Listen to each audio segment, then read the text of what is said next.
They told me she might not make it through the night. 7 bullets. My daughter, Ivy.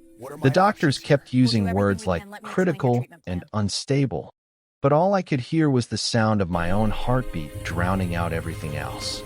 I stood outside the ICU, fists clenched, trying to process how the man my ex-wife married, a man I barely knew, could shoot my little girl and walk away like it was nothing.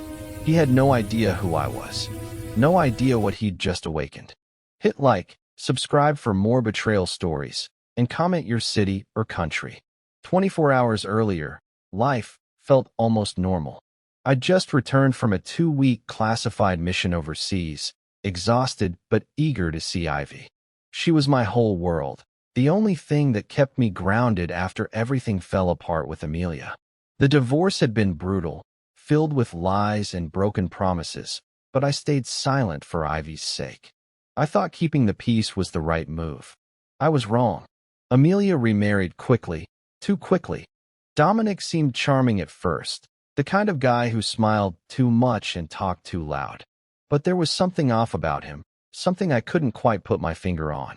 Every time I picked up Ivy for my weekend visits, I saw the fear hiding behind her brave little smile. "Daddy, can I stay with you forever?" she'd asked me once, her voice barely a whisper. I wanted to say yes. God, I wanted to say yes. But the custody agreement kept my hands tied. Amelia had convinced the judge I was too unstable because of my military career. So I swallowed my rage and played by the rules, believing the system would protect my daughter. Then came the call that shattered everything. "Adrian, it's about Ivy." The voice on the other end belonged to a detective I'd never met. "There's been an incident. You need to get to County General immediately." I didn't ask questions. I just drove. Every red light felt like an eternity. My mind raced through worst-case scenarios, but nothing prepared me for what I saw when I arrived. Ivy lay in that hospital bed, tubes and wires everywhere, her small body barely recognizable beneath the bandages. 7 times. He shot her 7 times. The doctors said it was a miracle she survived the initial trauma, but the next 48 hours would determine if she'd ever wake up. I sat beside her, holding her tiny hand, fighting back tears I hadn't shed since basic training. This wasn't a war zone. This was my daughter's bedroom, my ex-wife's house, a place that was supposed to be safe. The police told me Dominic claimed it was an accident, that he'd mistaken Ivy for an intruder. At 11 years old, in her own home, the story didn't add up, and I could see the doubt in the detective's eyes, but they needed evidence. They needed time. I didn't have time. As I watched my daughter fight for every breath, something shifted inside me. The father who'd been trying so hard to do everything right, to follow the rules, to trust the system, that version of me died in that hospital room. What remained was something darker, sharper, something Dominic would soon come to fear. He didn't know I was a Navy SEAL commander. He didn't know about the years I spent hunting enemies in the shadows, gathering intelligence, executing missions with surgical precision. He thought I was just another divorced dad, powerless and broken. He was about to learn how wrong he was. But this wouldn't be a battlefield. This would be different. Quieter. More devastating. Because the truth I was about to uncover would destroy him in ways a bullet never could. As the machines beeped steadily beside Ivy's bed, I made a promise, not just to her, but to myself. Justice would come. Not through rage or revenge, but through something far more powerful. The hunt had begun, and Dominic had no idea what was coming. The hospital became my second home over the next 72 hours. I barely left Ivy's side, watching every breath, every flutter of her eyelids, praying for some sign she'd come back to me.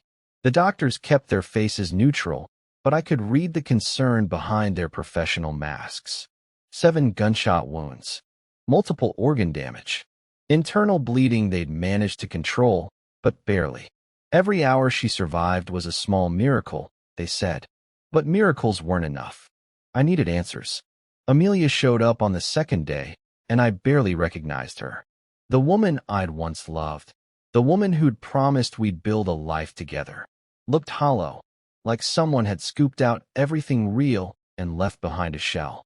Her eyes were red, her makeup smeared, but there was something else there too. Something that made my blood run cold. Fear. Adrian. She started, but the words caught in her throat. I didn't let her finish. Where is he? She looked away, wringing her hands. He's at home. The police questioned him, but they let him go. He said it was an accident. An accident. I repeated the word slowly, tasting the lie in it. He shot our daughter 7 times and called it an accident. He thought someone broke in. Stop. My voice came out harder than I intended, but I didn't care anymore. Don't defend him to me. Not here. Not while she's fighting for her life because of what he did. Amelia's face crumpled, and for a moment I saw a flicker of the woman I used to know. I didn't know he had a gun. I swear, Adrian, I didn't know. That was the first crack in the story. The first hint that there was more beneath the surface. I filed it away, the way I'd been trained to catalog intelligence in the field. Every detail mattered. Every inconsistency was a thread I could pull. How long has he been drinking? I asked quietly. She froze. What? Dominic. How long has he had a problem? He doesn't. But she couldn't finish the lie. Her shoulders sagged. A few months. Maybe longer. It got worse after he lost his job. Another piece of the puzzle. What else aren't you telling me? She shook her head, tears streaming down her face now. I can't. Not yet. Just, please, Adrian. Let the police handle this. I wanted to grab her by the shoulders and shake the truth out of her, but I kept my hands at my sides. Getting angry wouldn't help Ivy, and it wouldn't give me what I needed most, information. After Amelia left, I made a call to someone I hadn't spoken to in months. Logan, a former teammate who transitioned into private security after leaving the teams. If anyone could help me dig into Dominic's background without raising red flags, it was him. Adrian, man, I heard about Ivy, Logan said when he picked up. How's she doing? Fighting. But I need your help. Name it. I gave him Dominic's full name, the address, everything I knew. I need to know who this guy really is. Employment history, criminal record, anything that doesn't add up. And I need it quietly. You think the shooting wasn't random. I know it wasn't. Logan was silent for a moment. I'll start digging. Give me 24 hours. While I waited, I did what I'd been trained to do. I observed. I watched the nurses come and go, noted the shift changes, memorized faces. I listened to every conversation between doctors, catching fragments about Ivy's condition that they didn't share directly with me.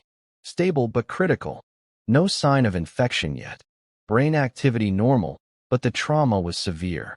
I also started thinking back to the last few months, replaying every interaction I'd had with Dominic and Amelia. The custody battle had been vicious. Amelia's lawyer had painted me as an absent father, too consumed by my military career to provide stability. The judge had sided with her, giving me limited visitation rights. At the time, I'd been furious but compliant. I believed in the system. I believed in doing things the right way. Now I realized how naive that had been. There were signs I'd missed. Ivy had grown quieter during our visits, more withdrawn. She'd stopped talking about what happened at Amelia's house, always changing the subject when I asked. I'd assumed it was normal adjustment to the divorce, but now I wondered if she'd been trying to protect me from something darker. Daddy, can I stay with you forever? Her words echoed in my mind, taking on a new, more desperate meaning. On the third night, while Ivy still lay unconscious, Logan called back. You're not going to like what I found, he said without preamble. Tell me. Dominic Harper, 42 years old. 2 DUIs in the past 3 years, both pleaded down to reckless driving. Lost his job as a sales manager 8 months ago, officially laid off, but I talked to a former colleague who said he was fired for showing up drunk. And here's the kicker. He's got a sealed juvenile record. Can you unseal it? Working on it, but that takes time. What I can tell you is that he's been arrested twice in the past year for domestic disturbances. Both times, Amelia refused to press charges. My hands clenched into fists. He's been hitting her. Looks that way. And there's something else. His bank records show he's been withdrawing large amounts of cash, too. $3,000 at a time. Started about 4 months ago. Gambling? Drugs? Not sure yet.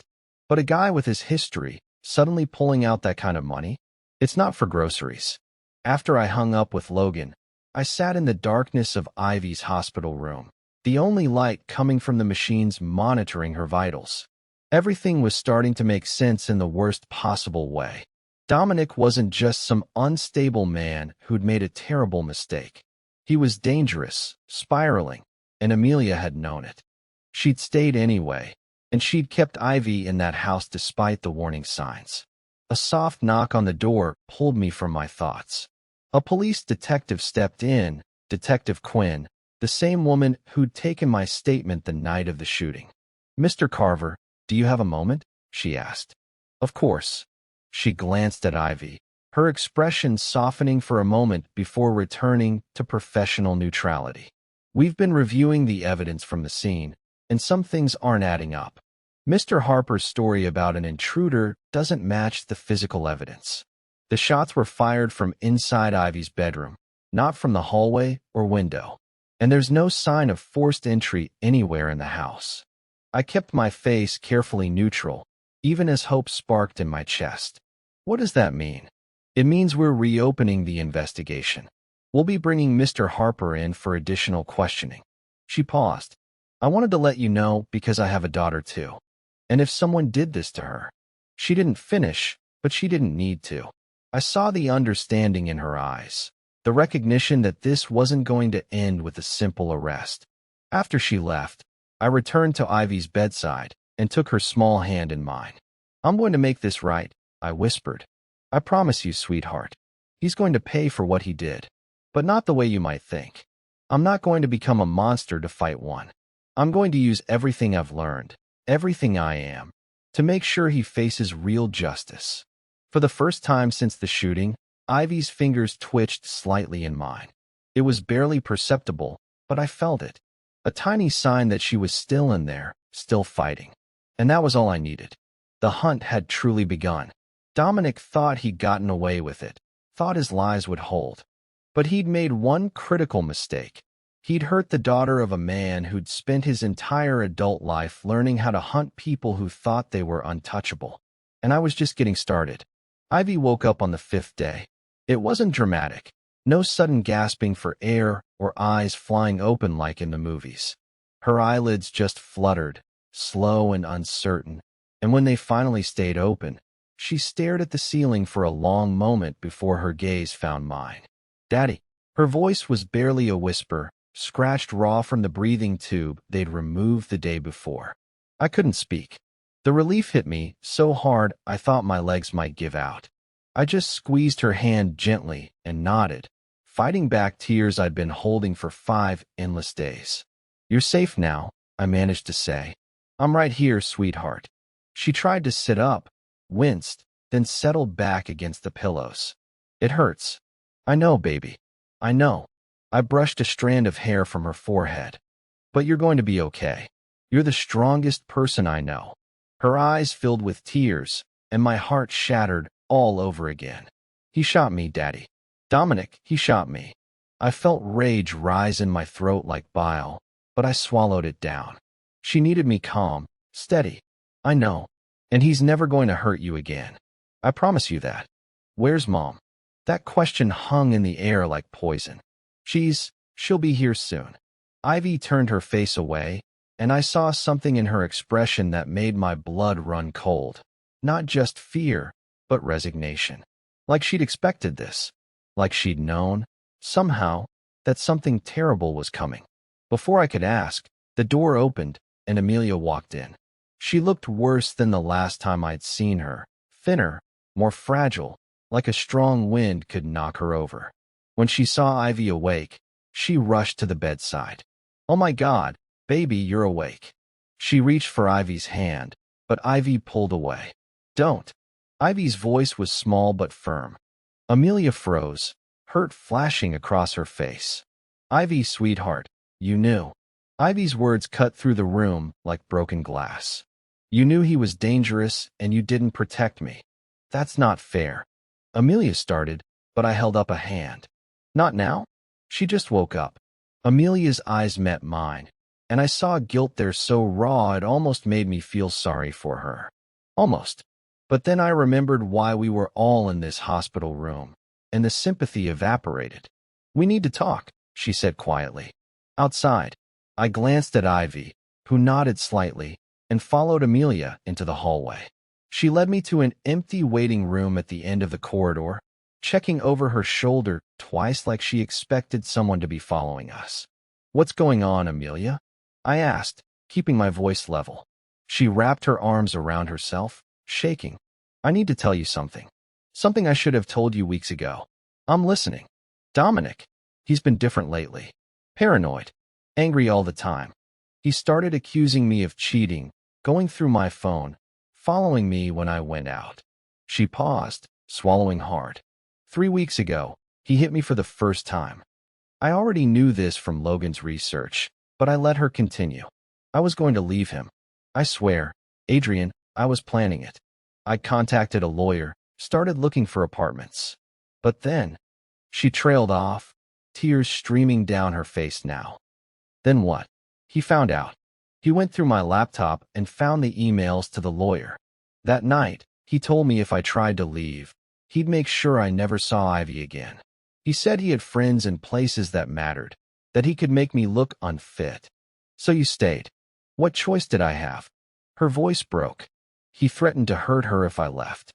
I thought if I just kept him calm, kept him happy, I could protect her until I figured out a way to get us both out safely. You put our daughter in danger by staying with him. You think I don't know that?" She snapped, some fire returning to her voice. "You think I don't hate myself every second for not being stronger? I was scared, Adrian. I've never been as brave as you. I've never known how to fight." I wanted to yell at her, to tell her that courage wasn't about training or strength.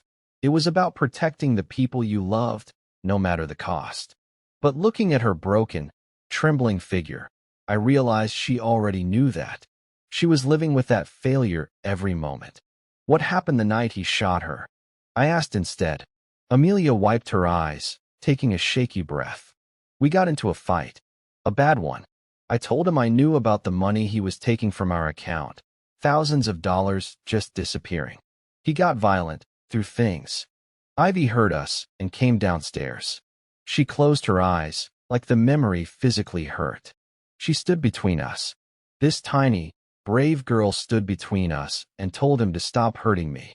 My chest tightened. He was drunk. So drunk he could barely stand. He went to his office. I didn't even know he had a gun in there. And when he came back out, Ivy ran to her room. I heard her lock the door. Amelia's voice dropped to barely a whisper. Then I heard the shots. 7 of them. By the time I broke down the door, he was just standing there, the gun still in his hand, staring at what he'd done like he couldn't believe it himself. The hallway felt too small suddenly, the walls pressing in. "And you're just now telling me this?" "The police told me not to discuss details of the case." "And his lawyer?" "Adrian. He has this expensive lawyer who showed up within an hour. They've been controlling the narrative, making it sound like a tragic accident, like Dominic was defending his home. He shot a child, his stepdaughter, through a locked bedroom door. I know, but his lawyer is good. Too good. He's already gotten the charges reduced to reckless endangerment pending the investigation. They're talking about a plea deal." Rage exploded through my carefully maintained control. "A plea deal? He nearly killed our daughter, and they want to give him a plea deal. His family has money.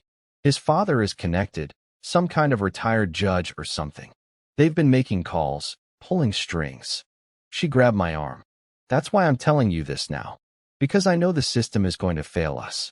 It's going to fail Ivy. And if anyone can stop that from happening, it's you."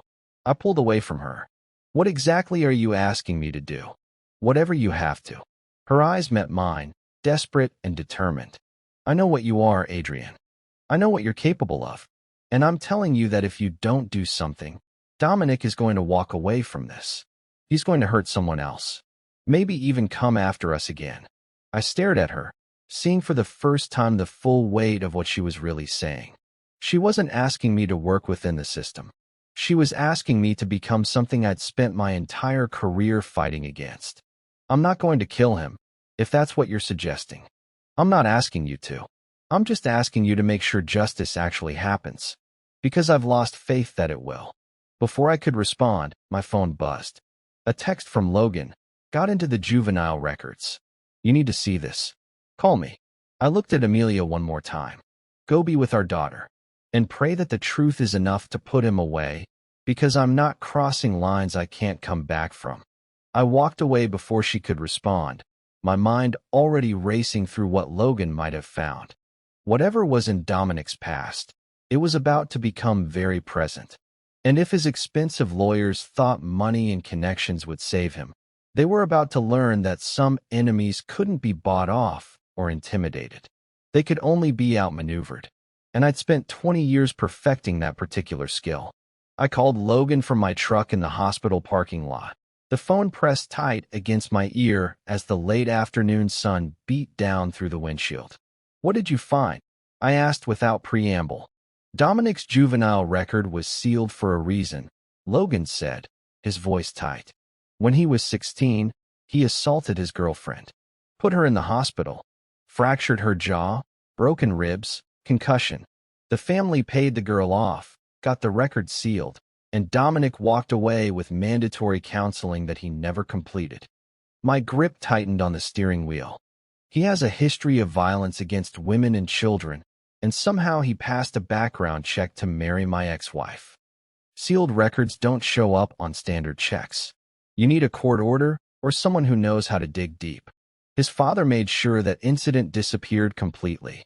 Judge Marcus Harper, retired now, but he spent 30 years on the bench. He's got connections all the way up to the state Supreme Court. Everything was starting to make horrible sense. What else? The cash withdrawals? I traced them to an underground poker game running out of a bar downtown. Dominic's been losing big. We're talking 15, maybe 20,000 in the past 4 months. He owes money to people who don't accept IOUs. So he's desperate, drunk, violent, and in debt to dangerous people. I closed my eyes, seeing the full picture now. The night he shot Ivy wasn't about mistaking her for an intruder. He snapped. That's my read. And Adrian? His lawyer is Jeffrey Brennan. Former prosecutor, now criminal defense. He's gotten 3 DUI manslaughters reduced to probation in the past 2 years. If anyone can make this shooting look like a tragic accident, it's him. After hanging up with Logan, I sat in silence, letting the rage and grief wash over me in waves. This wasn't just about Dominic anymore. This was about a system that had protected him his entire life, that had let him hurt people and walk away because his family had money and influence. But I learned something in my years as a SEAL commander that the Harpers had never understood. The most dangerous enemy isn't always the one with the most resources. Sometimes it's the one with nothing left to lose and everything to fight for. I thought back to my early days in the teams, when I was just another young operator trying to prove myself. My first real mission had been a hostage rescue in Somalia. 3 aid workers held by a warlord who thought his compound was impenetrable. We'd spent weeks gathering intelligence, learning his routines, finding the weaknesses in his security. When we finally moved, it wasn't with overwhelming force. It was surgical, precise. We used his own overconfidence against him, exploited every gap we'd identified, and got those hostages out without firing a single shot. That's what this situation needed. Not rage, not revenge, but patience, intelligence, and the willingness to play a longer game than anyone expected. Back in Ivy's room, I found her sleeping peacefully, the machines beeping their steady rhythm beside her. I pulled a chair close and opened my laptop, starting to build what we called a target package in the military, a comprehensive profile of everything we knew about Dominic Harper. His background, his finances, his connections, his patterns, his weaknesses. By the time visiting hours ended, I had a clearer picture of who I was dealing with. Dominic wasn't some criminal mastermind. He was a weak man who'd been protected his entire life, who'd never faced real consequences for his actions. His father's money and influence had built a wall around him, but walls could be breached. You just had to find the right entry point. Detective Quinn called me that evening. We're bringing Dominic in tomorrow for formal questioning. His lawyer will be there, but I wanted you to know we're treating this as an attempted murder investigation now. What changed? Forensic evidence. The angle of the shots, the powder burns, the fact that the door was locked from the inside. None of it supports his story. Plus, we found text messages between him and your ex-wife that show a pattern of threats and intimidation. Hope flickered in my chest. Is that enough to charge him? It's enough to keep him in custody while we build the case. But Mr. Carver. She paused. His lawyer is already filing motions, calling in favors. This is going to get ugly before it gets better. I understand. I hope you do. Because men like Dominic Harper, they don't go down easy. And his family won't let him face justice without a fight. After she hung up, I stood at my apartment window, looking out at the city lights flickering in the darkness. Detective Quinn was right. This would be ugly. But she didn't know what I knew, what 20 years of hunting the world's most dangerous men had taught me. The bigger they think they are, the harder they fall. And Dominic Harper was about to learn that some falls you don't get back up from. The arraignment happened 3 days later in a courthouse that smelled like old wood and broken promises. I sat in the back row, watching Dominic shuffle and wearing an orange jumpsuit that seemed 2 sizes too big. His expensive lawyer, Jeffrey Brennan, stood beside him in a suit that probably cost more than most people made in a month. Dominic looked different than I remembered, smaller somehow, his shoulders hunched, dark circles under his eyes. But when his gaze swept the courtroom and landed on me, I saw something flicker across his face. Recognition, maybe, or fear.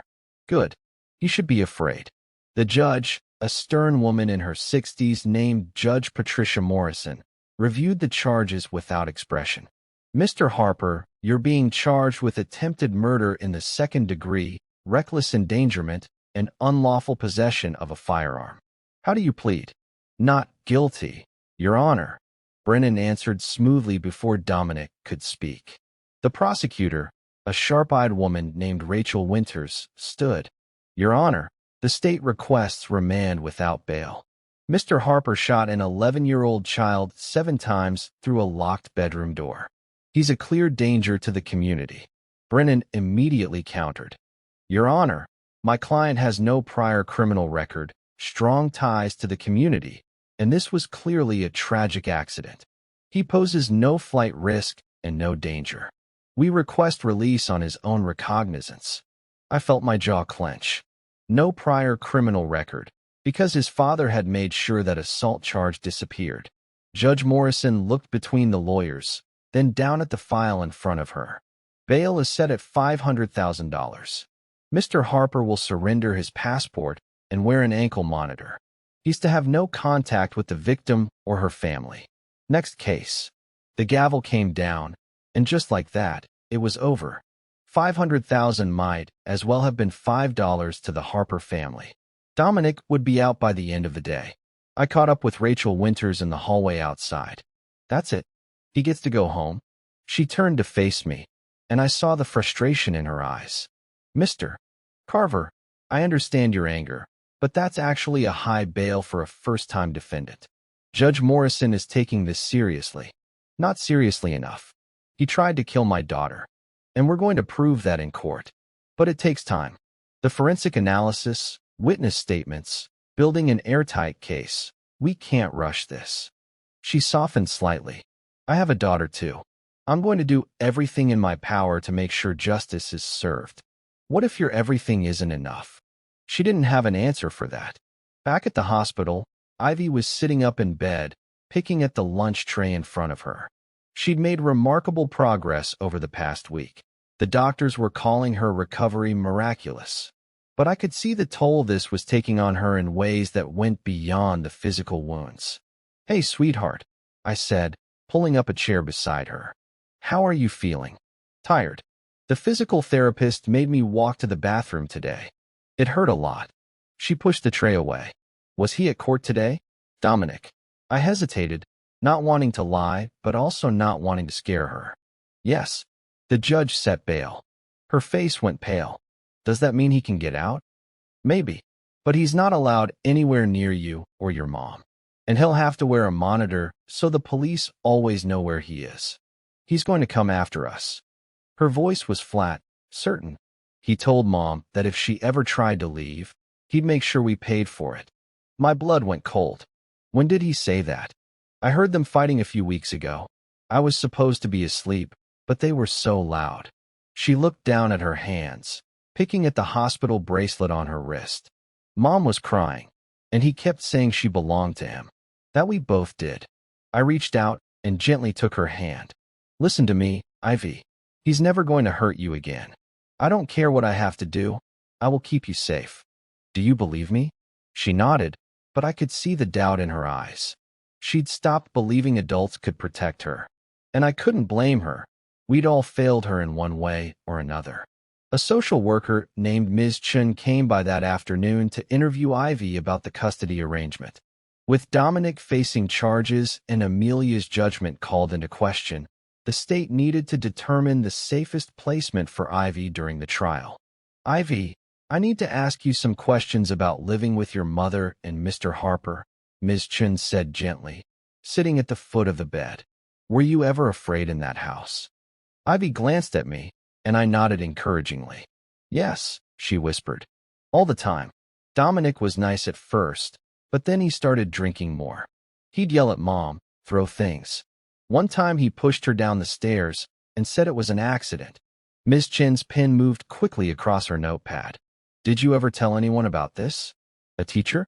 A counselor?" Ivy shook her head.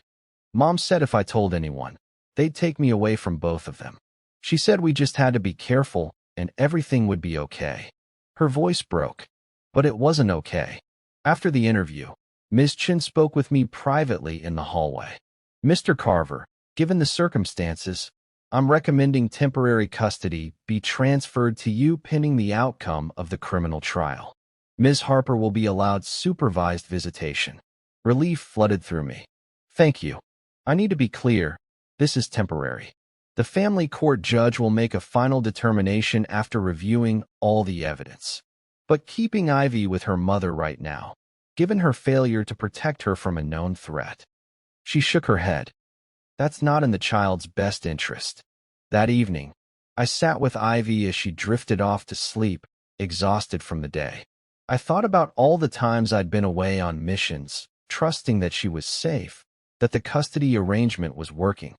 I'd been halfway around the world hunting terrorists while my daughter was living in terror in her own home. My phone buzzed. A text from Logan. "Harper posted bail an hour ago. He's out." I looked down at Ivy's sleeping face, at the bandages still visible under her hospital gown, and made a silent promise. Dominic Harper thought his family's money and connections made him untouchable. He thought he could hurt a child and walk away. He was wrong. And before this was over, he'd understand exactly what it meant to cross a Navy SEAL commander who had nothing left to lose and everything to fight for. Ivy came home with me 2 weeks later. The doctors had cleared her for discharge with strict instructions: physical therapy 3 times a week, pain medication as needed, and follow-up appointments to monitor her healing. But the physical wounds weren't what worried me most. It was the way she'd flinch at sudden sounds, or how she'd check every window lock twice before going to bed. I'd set up the guest room for her, but that first night she stood in the doorway, small and uncertain. "Can I sleep on the couch instead?" she asked quietly. "I don't want a room with a door that closes." My heart broke all over again. "Of course, sweetheart. Whatever makes you feel safe." I gave her every pillow and blanket I owned, and she built herself a nest on the couch where she could see the front door, the windows, and me in the kitchen. Only then did she finally relax enough to sleep. While she rested, I continued building my case against Dominic.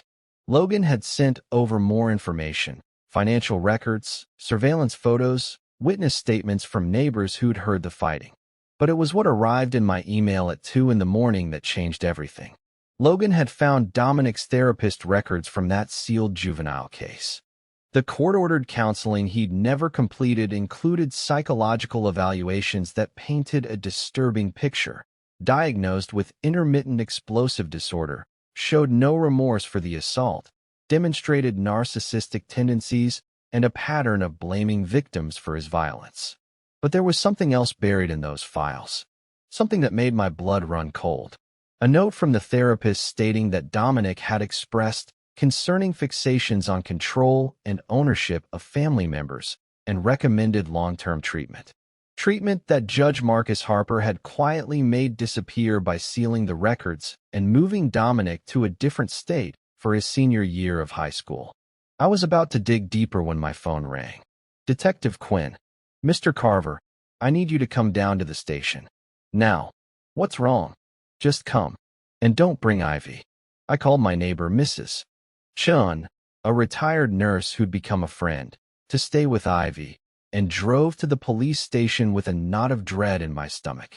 Detective Quinn met me in an interrogation room, and she wasn't alone. Rachel Winters, the prosecutor, sat across the table with a stack of files in front of her.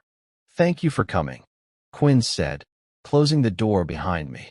"We've uncovered something in our investigation, and you need to hear this before it becomes public." Rachel opened the top file, pulling out a series of photographs. Crime scene photos, but not from Ivy's shooting. 3 years ago, Dominic Harper was questioned in connection with a suspicious death. A woman named Jessica Reeves. She was his girlfriend at the time. My hands gripped the edge of the table. What happened to her? Officially? Accidental fall down a flight of stairs. She died from head trauma. Rachel slid another photo across. But the medical examiner noted injuries consistent with defensive wounds, bruising on her arms, scratches. The boyfriend's story was that she'd been drinking, lost her balance. "Let me guess," I said, my voice tight. "No charges filed." The Harper family lawyer showed up within hours. Witness statements were inconsistent. The investigation was closed. Detective Quinn leaned forward. "But here's the thing." One of the responding officers wrote in his notes that something felt off. He requested a follow-up investigation, but it was denied by his supervisor. Who was the supervisor? Retired now, but at the time, he and Judge Harper served on the same charity board. Quinn's expression was grim. "We can't prove anything, but the pattern is clear. This isn't the first time Dominic Harper has hurt someone, and it's not the first time his family has made the consequences disappear." Rachel stacked the photos back into the folder. "This changes our case strategy. We can't use the Jessica Reeves case directly. It was closed, and bringing it up without new evidence opens us to accusations of prejudice. But it tells us we're dealing with someone far more dangerous than we initially thought." "What about Amelia?" I asked. "Does she know about this?" Quinn and Rachel exchanged a look. "We interviewed her yesterday. She claims Dominic never mentioned any previous relationship ending in violence." "But," Quinn hesitated, "there's something else. Amelia's lawyer contacted us this morning." My stomach dropped. "Her lawyer?" "She's filing for divorce and requesting full custody of Ivy. She's claiming you're using the shooting to manipulate the custody arrangement and that your military background makes you unstable and potentially violent." The betrayal hit like a physical blow. After everything, after I'm the one protecting our daughter, she's doing this? "She's scared," Rachel said carefully. "And Dominic's lawyer has been in contact with her. We think they're pressuring her to discredit you, possibly to weaken our case by making it look like a custody battle rather than a clear-cut criminal prosecution." I stood up, pacing the small room. Everything I'd worked for, every careful move I'd made to do this the right way, to trust the system, was being twisted against me. "There's one more thing," Quinn said quietly. "Dominic posted bail, but his ankle monitor went offline 6 hours ago." The room went cold. "What do you mean offline?" "Either it malfunctioned, or he cut it off. We've got units looking for him now, but Adrian." She met my eyes. "He knows where you live, and he knows Ivy is with you." I was already moving toward the door. "I need to get home. We'll send a patrol car. There's no time." I ran. I broke every speed limit getting home, my heart hammering against my ribs. The 20-minute drive took 12, and every second felt like an eternity. I tried calling Mrs. Chen 3 times. No answer. Then I tried the landline. Nothing. When I pulled onto my street, everything looked normal. Quiet suburban houses, porch lights glowing in the darkness, a few cars parked along the curb. But my instincts, the ones honed by years of walking into hostile territory, were screaming that something was wrong. I parked 2 houses down and approached on foot, moving silently along the shadows. The front door was closed. No broken windows. No obvious signs of forced entry. But the living room curtain was pulled aside slightly, and I never left it that way. I circled to the back, using the neighbor's fence line for cover. That's when I saw it. My back door standing open about 6 inches, the lock mechanism damaged. Someone had jimmied it open, probably with a crowbar or pry bar. Quick and quiet. My military training took over, shutting down the fear and replacing it with cold tactical assessment. 1 entry point. Unknown number of hostiles inside. 2 civilians, 1 elderly, 1 child, both vulnerable. No time to wait for backup. I moved through the back door in complete silence, every sense heightened. The kitchen was empty, dishes still in the sink from breakfast. I could hear the faint sound of the television from the living room. Some late-night talk show Ivy had probably been watching. Then I heard Mrs. Chen's voice, strained and frightened. "Please, she's just a child. Don't hurt her." "Shut up." Dominic's voice, slurred and aggressive. "Drunk or high? Maybe both. I just want to talk to my daughter." "She's not your daughter," Ivy said, her voice shaking but defiant. "You're not my family." I moved to the edge of the living room, staying in the shadows, assessing the situation.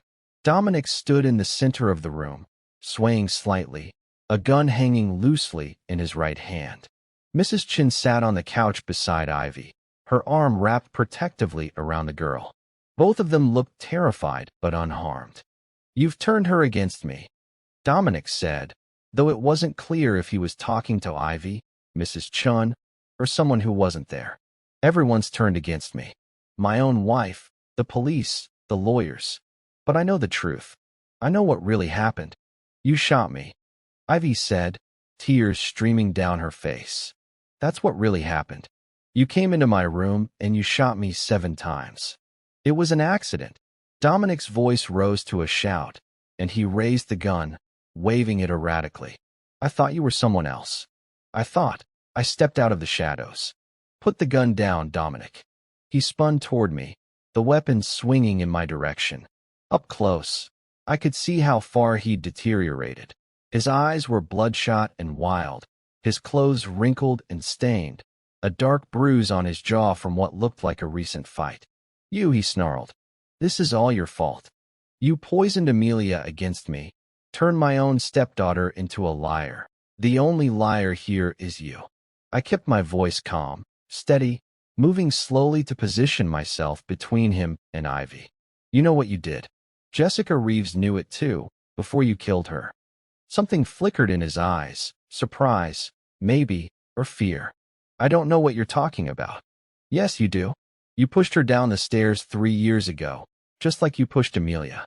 The difference is Jessica didn't survive to tell the story. But your pattern is clear now. The police know.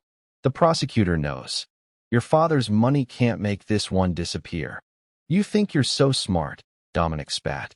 "Big tough Navy SEAL, right? Amelia told me all about you. Mr. Perfect, off saving the world while his marriage fell apart.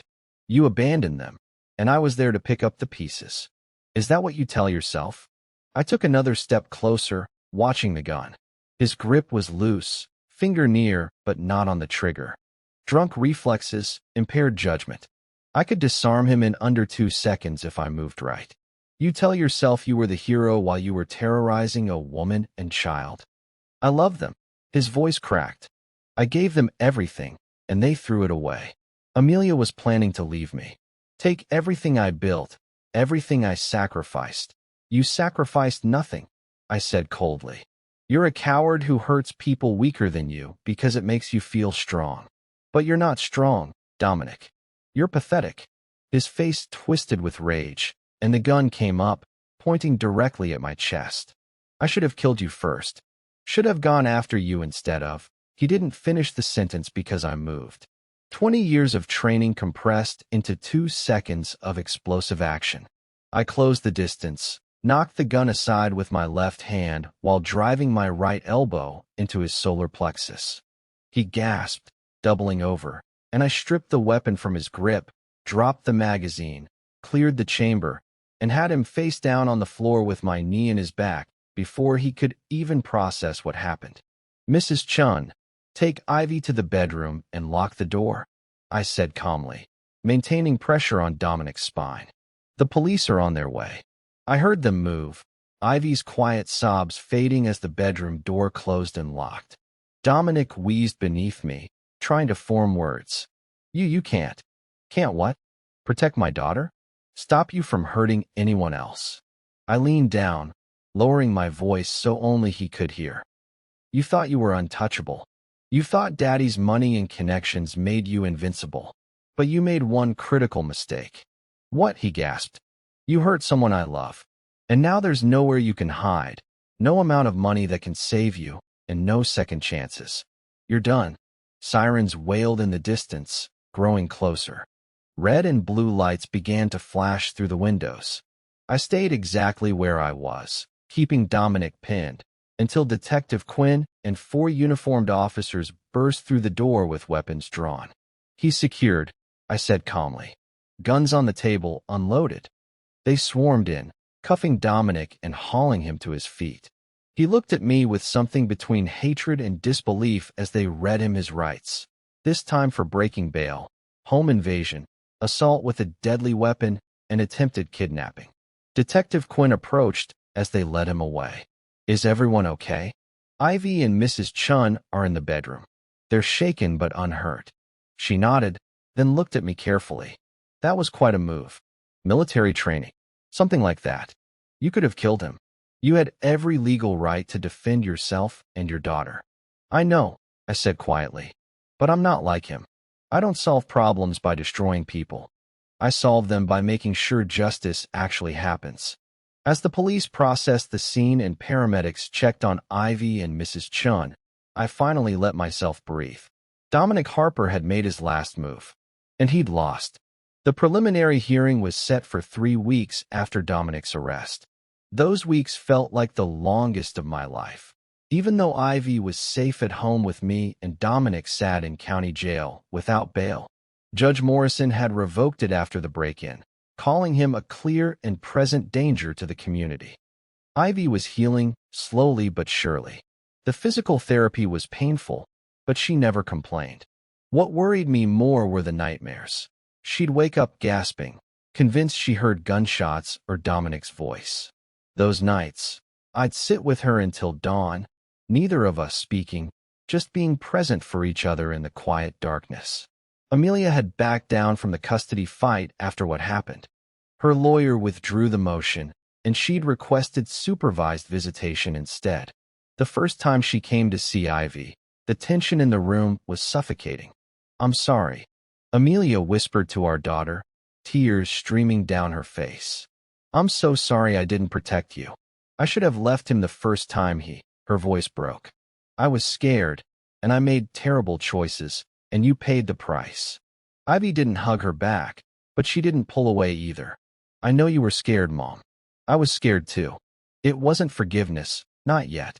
But it was a start." The morning of the hearing, I dressed in my Navy dress uniform. Not to intimidate, but because Rachel Winters had suggested it would remind the judge and jury pool of my credibility and service. Logan came with me for support, along with 2 other former teammates who'd flown in to show solidarity. The courthouse was packed. News cameras lined the steps outside. The story had gone national after Dominic's break-in was leaked to the media. "Wealthy man shoots stepdaughter, breaks into Navy SEAL's home," made for sensational headlines. Inside, Dominic sat at the defense table in an ill-fitting suit, his expensive lawyer Jeffrey Brennan beside him. Dominic looked thinner, haunted. He wouldn't meet my eyes when I walked past. Judge Morrison entered, and we all rose. She was a no-nonsense woman in her 60s with steel-gray hair and sharp eyes that missed nothing. "We're here for the preliminary hearing in the case of the state versus Dominic Harper," she began. Mr. Harper is charged with attempted murder in the second degree, home invasion, assault with a deadly weapon, and violation of bail conditions. Ms. Winters, you may present your evidence. Rachel stood, commanding the room with quiet confidence. Your Honor, the state will demonstrate that Mr. Harper deliberately shot his 11-year-old stepdaughter 7 times through a locked bedroom door, that he then violated bail by breaking into the victim's father's home with intent to harm, and that he represents a continued threat to public safety. She called Detective Quinn first, who methodically laid out the evidence. The crime scene photos, the ballistics report showing all 7 shots came from inside Ivy's bedroom, the forensic analysis proving the door was locked from the inside, making Dominic's intruder story impossible. Then came the medical examiner, who testified about Ivy's injuries in clinical detail that made my stomach turn. 7 gunshot wounds, 2 passing through her abdomen, 1 through her shoulder, 1 grazing her skull, 3 lodged in her torso. The fact that she survived was, in the doctor's words, nothing short of miraculous. Brennan cross-examined aggressively, trying to plant seeds of doubt. Isn't it possible, Mr. Harper genuinely believed there was an intruder? That he was defending his home? No, Detective Quinn said firmly. The physical evidence doesn't support that theory at all. Then Rachel called me to the stand. Mr. Carver, please describe what happened the night Mr. Harper broke into your home. I walked through it methodically, finding the damaged back door, hearing Dominic threatening Ivy and Mrs. Chun, the confrontation, disarming him without using lethal force. You're a trained Navy SEAL commander, Rachel said. You could have killed Mr. Harper in that moment. Why didn't you? Because justice isn't about revenge, I said, looking directly at the judge. It's about truth. I wanted him to face what he'd done, to be held accountable through the legal system, not through violence. Brennan stood for cross-examination, and I could see him calculating how to attack a decorated military officer without alienating the judge. Mr. Carver, isn't it true that you and Ms. Harper went through a contentious divorce? That there was significant animosity between you? The divorce was difficult, yes. But this isn't about our marriage. It's about a man who shot a child. But you wanted custody of Ivy, didn't you? And now you have it. Convenient how that worked out. Rachel objected before I could respond. Your Honor, this is irrelevant to the charges against Mr. Harper. Sustained. Move on, Mr. Brennan. But the damage was done. He planted the suggestion that I had ulterior motives. It was a weak strategy, but it was all he had. The final witness was Amelia. She walked to the stand looking fragile, her hands shaking as she was sworn in. Rachel approached gently. Ms. Harper, can you tell us about your relationship with the defendant? Amelia's voice was barely above a whisper. I married him 2 years ago. At first, everything seemed fine. But gradually, he became controlling. Jealous. He started drinking more, getting angry over small things. Did he ever become violent with you? A long pause. Then, yes. Multiple times. He pushed me down the stairs once. Hit me. Told me if I ever tried to leave, he'd make sure I lost Ivy. Dominic leaned over to whisper something to Brennan, his face red with anger. Did you fear for your daughter's safety? Yes. Tears streamed down Amelia's face. I should have left sooner. I should have protected her. But I was scared, and I made the wrong choice. I'll live with that forever. When Brennan stood to cross-examine, even he seemed to hesitate before speaking.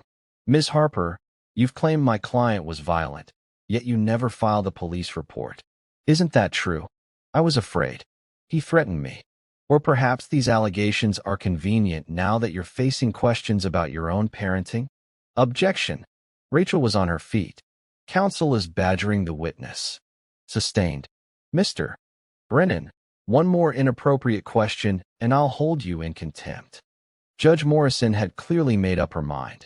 After closing arguments, she didn't even take a recess to deliberate. Based on the overwhelming evidence presented, I find probable cause to bind Mr. Harper over for trial on all charges.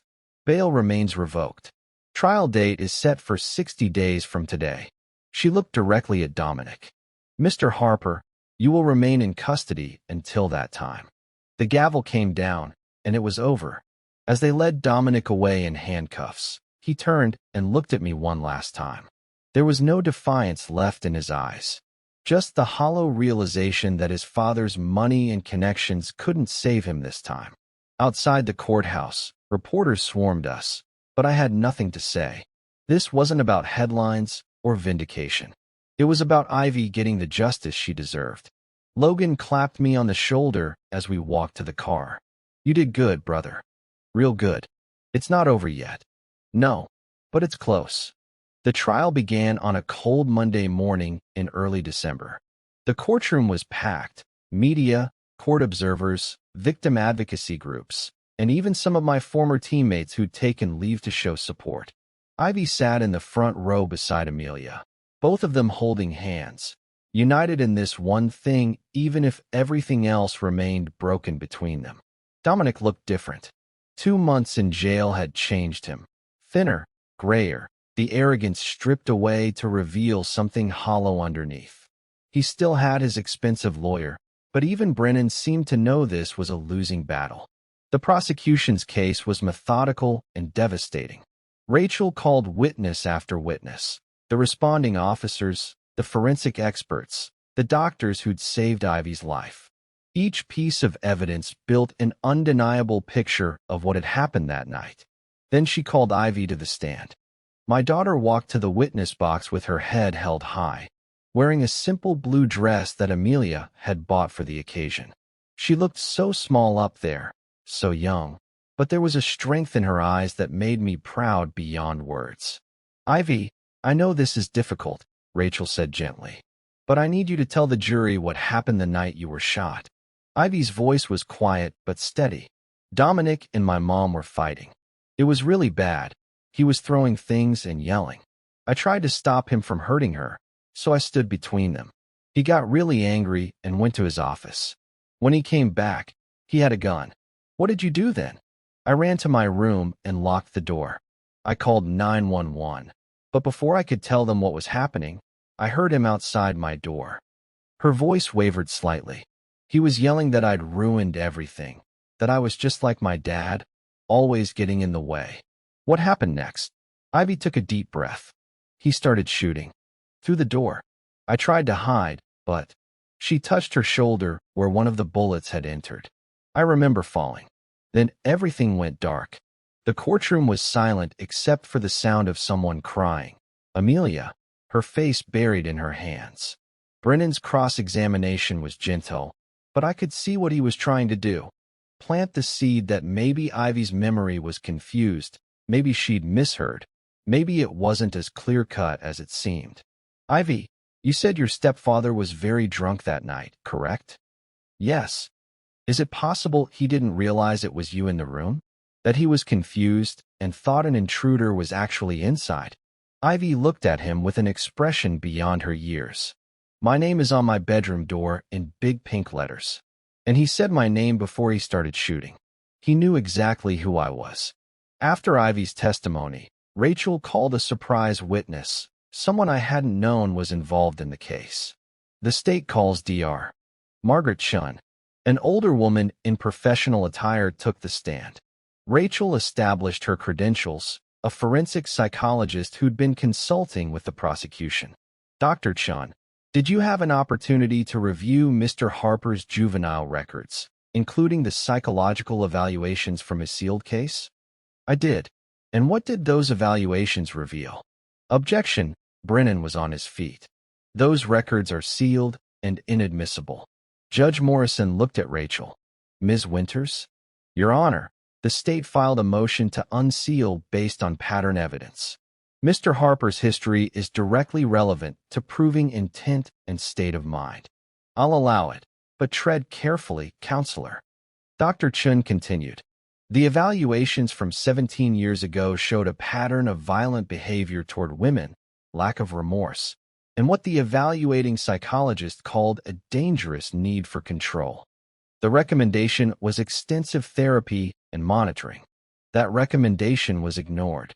In your professional opinion, Does this history inform what happened to Ivy Carver? Absolutely. This wasn't a random act of confusion. It was an escalation of a lifelong pattern, violence as a response to perceived loss of control. That testimony was devastating. But what came next changed everything.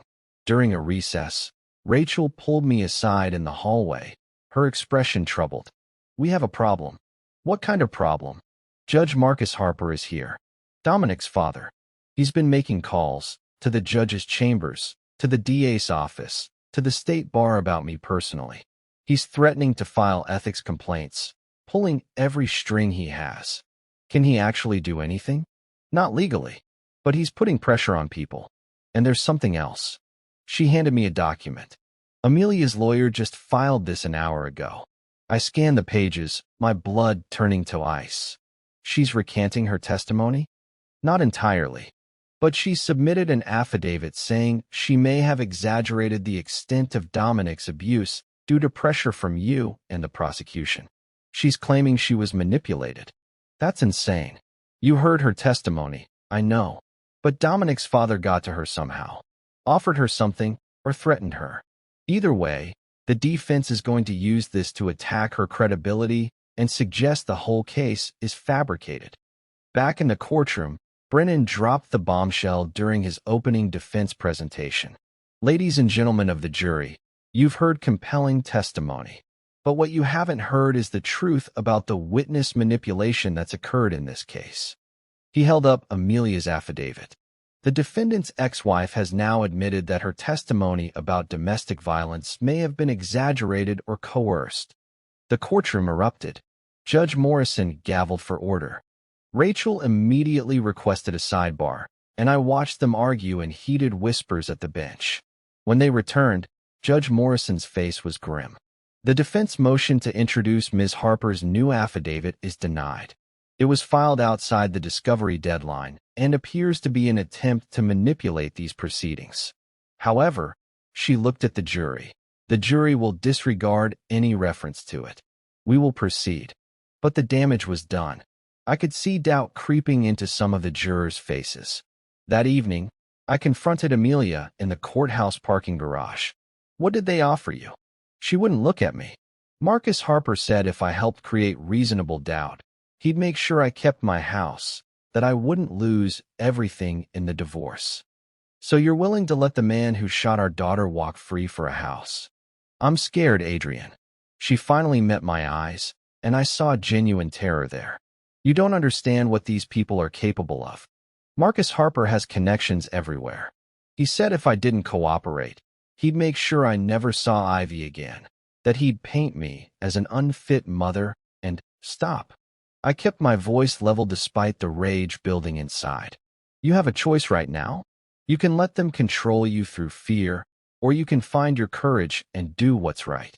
Our daughter almost died, and you're going to stand up in that courtroom and tell the truth, or I swear you'll lose her anyway. Not because of Judge Harper's threats, but because she'll never forgive you. Amelia broke down crying. I don't know if I can. Then I'll protect her, like I should have been doing all along. The next day, Rachel called Amelia back to the stand for redirect examination. Ms. Harper, there's been an affidavit submitted suggesting you exaggerated your prior testimony. Is that true? Amelia sat silent for a long moment. The entire courtroom held its breath. Then she spoke, her voice stronger than I'd ever heard it. No. Everything I testified to before was true. I was pressured to recant by Dominic's father, who threatened me if I didn't help create doubt about the case. But I'm done being scared. My daughter almost died, and I won't let the people who protected her attack her win. The relief that flooded through me was overwhelming. Brennan tried to salvage the situation during cross-examination, but Amelia held firm. For the first time since this nightmare began, she found her strength. As the trial moved toward closing arguments, I realized something crucial. This wasn't just about Dominic anymore. It was about breaking the system that had protected him his entire life, about proving that money and connections couldn't shield you from justice forever. And we were about to prove exactly that. The jury deliberated for 6 hours. 6 hours that felt like 6 years. I sat in the hallway outside the courtroom with Ivy curled up beside me, her head resting on my shoulder. Amelia sat across from us, and for the first time since the divorce, there was no tension between us. Just three people who'd survived something terrible, waiting to see if justice would finally prevail. When the bailiff called us back inside, my heart was pounding so hard I thought everyone could hear it. The jury filed in, their faces unreadable. Judge Morrison asked the foreperson to stand. Has the jury reached a verdict? We have, Your Honor. On the charge of attempted murder in the second degree, how do you find? Guilty. The word hit like a wave of relief, so powerful I had to grip the bench in front of me to stay steady. Beside me, Ivy let out a shaky breath, and Amelia started crying. On the charge of home invasion with intent to harm? Guilty. On the charge of assault with a deadly weapon? Guilty. Every charge. Guilty on every single count. Dominic's face crumpled. His father, sitting in the back row, stood abruptly and walked out, his expression thunderous. But none of that mattered anymore. The jury had seen through the lies, the manipulation, the attempts to buy innocence. Justice had won. Judge Morrison set sentencing for 2 weeks later, and when that day came, the courtroom was once again packed. But this time, there was no tension, just the quiet certainty that the right outcome was about to be delivered. Mr. Harper, Judge Morrison began, looking down at Dominic with an expression of cold disappointment. You shot an 11-year-old child 7 times through a locked door. You violated bail, broke into her home, and threatened her again. You've shown no genuine remorse, only self-pity and blame toward everyone but yourself. She paused, letting the weight of her words settle over the room. The sentencing guidelines suggest 15 to 25 years. But given the brutality of this crime, your history of violence, and the ongoing danger you represent, I'm sentencing you to 30 years in state prison without the possibility of parole for the first 20 years. Additionally, you will be required to pay full restitution to the victim for all medical expenses and therapy costs. 30 years. Dominic would be in his 70s before he had any chance of freedom. As they led him away in chains, he looked back one last time. Not at me, not at Amelia, but at Ivy. And in that moment, I saw something that might have been regret. Too little, too late. Outside the courthouse, reporters swarmed us again, but this time Rachel handled them while I focused on Ivy. It's really over? She asked quietly. It's really over, sweetheart. I don't have to be scared anymore. I knelt down to her level, taking both her hands in mine. You never have to be scared of him again. He can't hurt you. He can't hurt anyone. And I promise you, from now on, I'll always be here to protect you. She threw her arms around my neck, and I held her tight, feeling the weight of these terrible months finally begin to lift. 3 months later, life had found a new rhythm. Ivy was back in school, excelling in her classes and making friends. The nightmares had become less frequent, and she'd started smiling again, real smiles that reached her eyes. She was seeing a therapist twice a week, and slowly, she was learning to process what had happened and move forward. Amelia and I had found a way to co-parent that actually worked. She'd sold the house, too many terrible memories, and moved into a small apartment downtown. Our relationship would never be what it once was, but we'd rebuilt something honest and functional for Ivy's sake. One Saturday afternoon, Ivy and I were throwing a football in the park when she stopped suddenly and looked at me. Daddy, can I ask you something? Of course. Why didn't you hurt him? When he broke into our house, you could have. But you didn't. I sat down on the grass, and she sat beside me. Because revenge isn't about making someone hurt the way they hurt you. Real justice is about making sure they can't hurt anyone else. It's about being strong enough to do the right thing even when the wrong thing would feel better. She thought about that for a moment. Like you always say, be the person who breaks the cycle, not continues it. Exactly. She leaned against my shoulder. I'm glad you're my dad. I'm glad you're my daughter. The bravest person I know. That evening, as I tucked Ivy into bed in her room, the one she'd finally felt safe enough to sleep in with the door closed, She looked up at me with those wise, old soul eyes. Do you think Dominic will ever understand what he did wrong? I don't know, sweetheart. Some people never do. But that's not our responsibility anymore. Our job now is to heal, to build something better, to live the best life we can. I think I can do that, she said softly. Especially with you here. I kissed her forehead. Always. I'll always be here. As I walked back to the living room, I thought about everything we'd been through. The betrayal, the violence, the fear, the long fight for justice. But I also thought about the strength we'd discovered, the healing that was happening, and the future we were building together. Dominic Harper had tried to destroy us. Instead, he'd made us stronger. And that was the best revenge of all. Not destruction, but survival. Not darkness, but light. Justice had been served. The system had worked, despite attempts to corrupt it. And a little girl who'd been shot 7 times was laughing again, playing again, living again. That was what victory looked like. Before I let you go, I want to ask you something important. Where are you watching from right now? Drop your city or country in the comments below. I love knowing where all of you incredible people are tuning in from around the world. And here's another question I'd really like to hear your thoughts on. What kind of stories do you want to hear more of? Wife cheating stories? Family betrayal? Military revenge? Quiet justice stories like this one? Let me know in the comments what types of stories resonate with you most, because I create these for you, and your voice matters. If this story touched your heart or kept you on the edge of your seat, hit that like button and subscribe so you never miss another powerful story. Until next time, take care of yourselves and the people you love. I'll see you in the next thriller, the next epic tale of betrayal and justice. Stay strong, stay safe, and remember, sometimes the greatest revenge is simply refusing to let the darkness win.